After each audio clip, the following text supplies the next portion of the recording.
Fire extinguishers come in all shapes and sizes, but few are as flexible as this.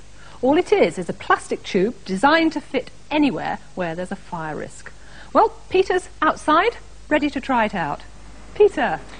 Electrical fires in a television or a computer, for instance, are often difficult to deal with. They can start very suddenly, and the last thing that you want to do is to pour water onto live wiring. But this one should be no problem at all. There's the extinguisher, this single tube running across there.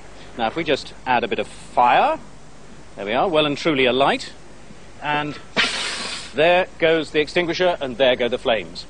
Now, the tubing inside there contains just 6 grams of extinguishant, and it takes so little because it goes straight to the heart of the fire.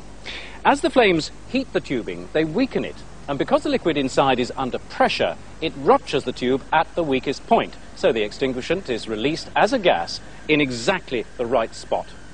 In fact, the system can predict when a fire is about to happen and react before the temperature gets too high.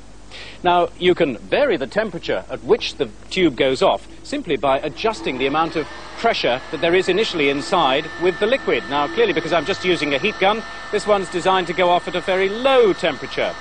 Just filled, oh, there it goes. And that went off at around 90 degrees Celsius.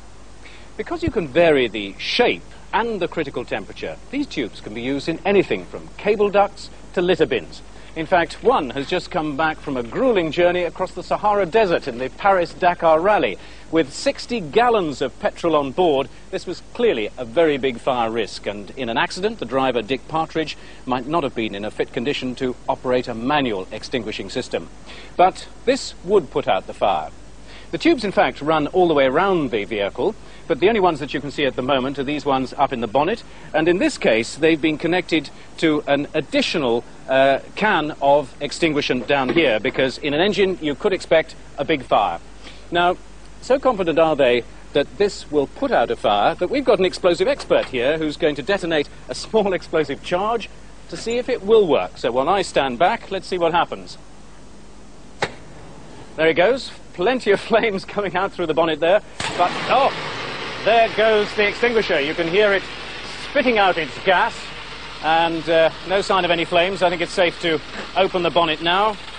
No, and right there you can see quite clearly where the extinguishant is pouring out through the ruptured holes in the pipe there. And as you can also see, the fire itself is well and truly out.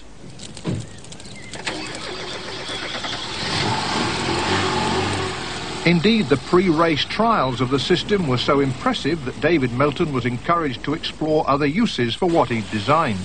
But how did it actually work?